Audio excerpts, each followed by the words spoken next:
G'day guys, it's Curly from Curly's Quad Shed Down Under. Good morning, afternoon, evening, whatever it is for you guys. How are you all today?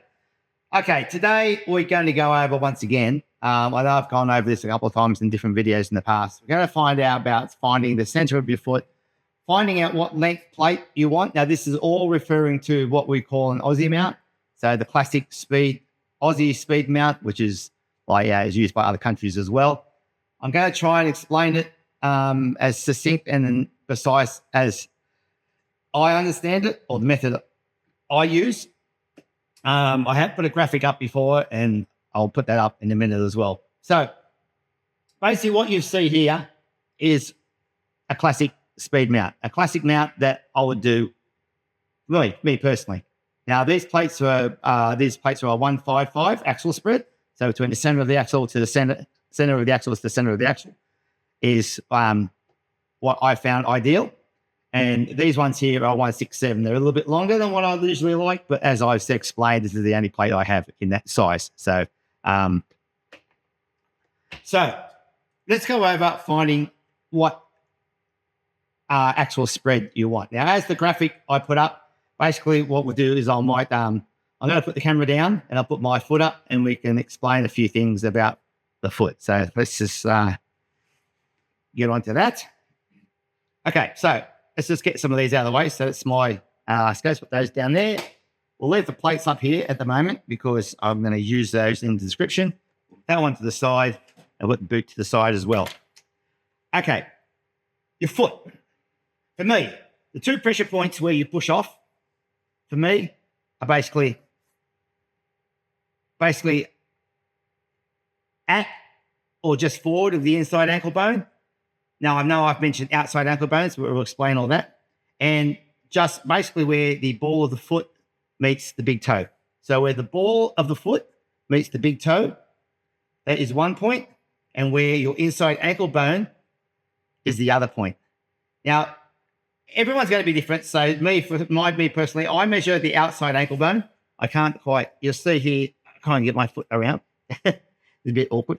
My outside ankle bone, I measure, what I do is I measure, as in the graphic, I measure from the point where my outside ankle bone, the center of it, meets the ground to where the ball of the foot meets the big toe.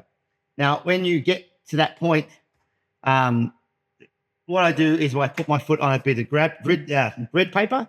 Now, grid paper, you can either go down to Officeworks or wherever you go to your supply place and find some grid paper. And so it's sort of like that. Or you can print some off from the internet as well. Now, these are 1 centimeter little squares, little 1 centimeter squares. Put your foot, now it's a bit hard to do this while I'm here, but basically put your foot against the line at the back or against the wall, and you trace your foot around with a pencil. So let's just sort of roughly do that. So you get there, you trace your foot around with a pencil. Maybe get someone else to do it for you. Basically, try and get as close to your foot as you can. Don't worry about my ugly toes, especially my big bloody toenail there. Now, whether that's going to make a mark, it sort of didn't. So basically, that's where the ball of the foot joint is, roughly there. And the middle of my outside ankle bone is about there. So let's put a little mark there. About there. And that one was about there. So that line there. Now, if I measure that, this is a very, very rough, quick going over. That is just on the 160. So it's about 160, basically where it is, so 160. Now, for me, I always go a little bit shorter. They don't really make plates in 160. They make 155, 165, or in this regard, a 167. Or I'll win this one like a 155. So I always go for about the 155. And that gives me that point where you can see where that actually is there is about there. And slightly just back of my middle of my inside ankle bone. It's just slightly back of it. So for me, 155 is about a good size plate for me. A lot of this is a guesstimation. So don't worry too much if it's not exact. Okay, so it's roughly Yeah, about there. And that's where your plate is running. But I usually run my axle about there and there, and you'll see that lines up pretty much inside ankle bone and to there. So I know this is very rough. I'm going to put the camera back up again and we'll go. Okay, guys, I know that was really rough and ready. It was just a quick explanation, and it was probably very confusing, but it's a bit hard when you're trying to get your foot up on a table and everything. But hopefully you get the idea. Like I said, the graphic explains it.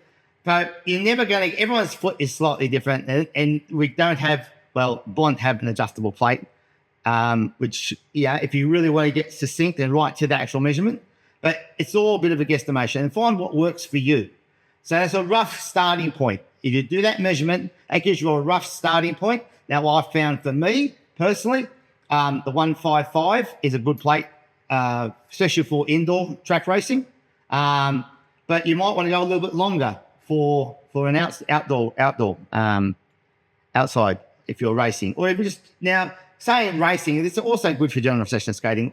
You always use this size plate. This size 155 is for general session. And it's still an Aussie mount.